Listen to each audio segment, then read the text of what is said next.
What's up? Real quick video. I just want to show you how to install a piston on a 5.3 engine. First thing I want to verify is that my crank is all the way down. So I want to spin the crankshaft until I see the crank all the way down. So once I verify that's all the way down, I want to take my piston, and before I put my piston in, I want to make sure that I clock the piston rings in the right direction they need to be in. So what I like to do is my top compression ring, I like to clock it at the 12 o'clock position, straight up and down, 12 o'clock. The second compression ring, I like to clock it at 180 degrees out from the top ring.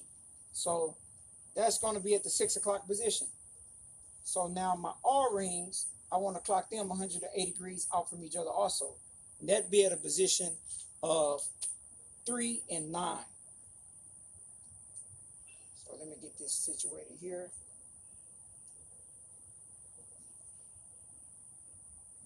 So now that I got my pistons ring clocked at the 12 o'clock position, it's the first compression ring. The second compression ring at a 6 o'clock position, and the two R rings at 3 o'clock and 9 o'clock position. So once I have that verified, I want to go ahead and take a microfabric rag, make sure I don't have no grit onto the surface where the bearing seats.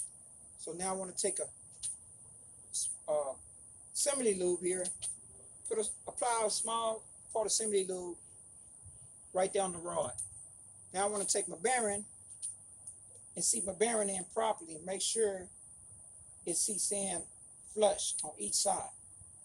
Now, after doing so, if you want, you can take a little small bit of engine lube and put it on the bearing.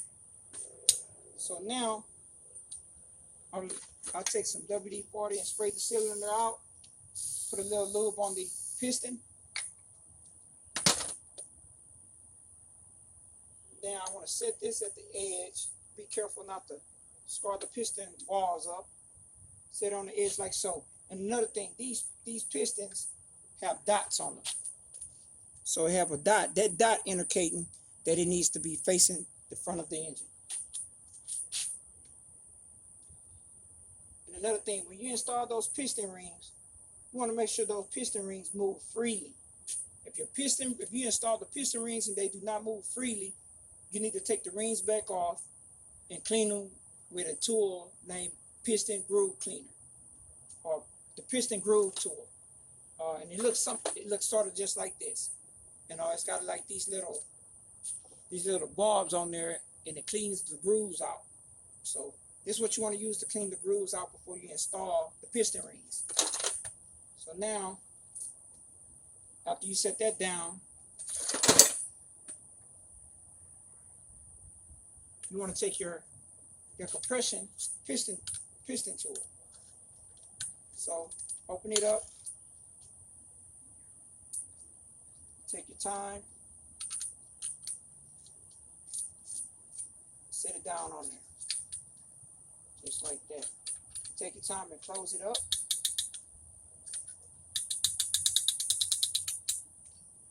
You don't want to get it too tight, so when it starts feeling the resistance, that should be fine. So now you're going to take your rubber mallet, hit the edge of the tool, not too hard, just barely let the tool sit around it. Now you have to hit that and verify the dot is pointing towards the front of the engine. You want to take your rubber mallet and slowly hit down. So if you feel any kind of resistance, that means you need to stop and check and see what's wrong.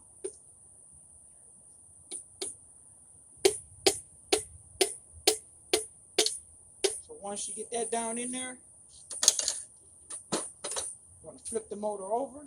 Once you flip the motor over, let's see here.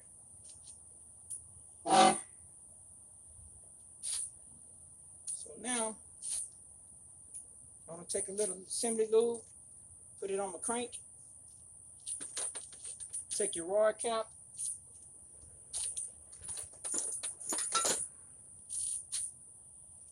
Take your rod cap, make sure there ain't no grit where the surface of the rod caps need to sit. Take your little assembly lube, place it on the surface. Seat your bearing. After you seat your bearing, put a little assembly lube on your bearing, on the surface of your bearing. Now, these rod caps, they will only go one way, so you want to make sure when you put them in there, you put them the right way. So now I want to take my end of my rubber mallet. Now I want to hold up the rod, make sure it don't hit the crank. Take your time and hit the piston down to the crank. Take your time and make sure you don't scratch the crank up also.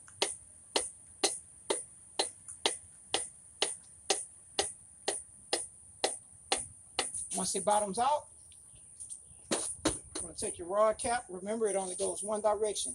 Now, if you see these little things here, you're going to line them up on the rod, and that's how you know if you got it right or not. If you got it backwards, it's not going to sit right. So, take your rod, put it on there, snug it up.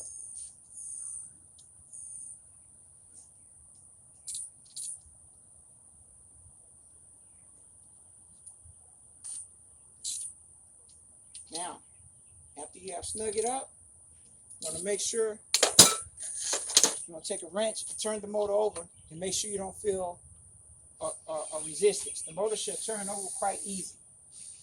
So, now that you got them all installed, and you want to go back and torque everything down.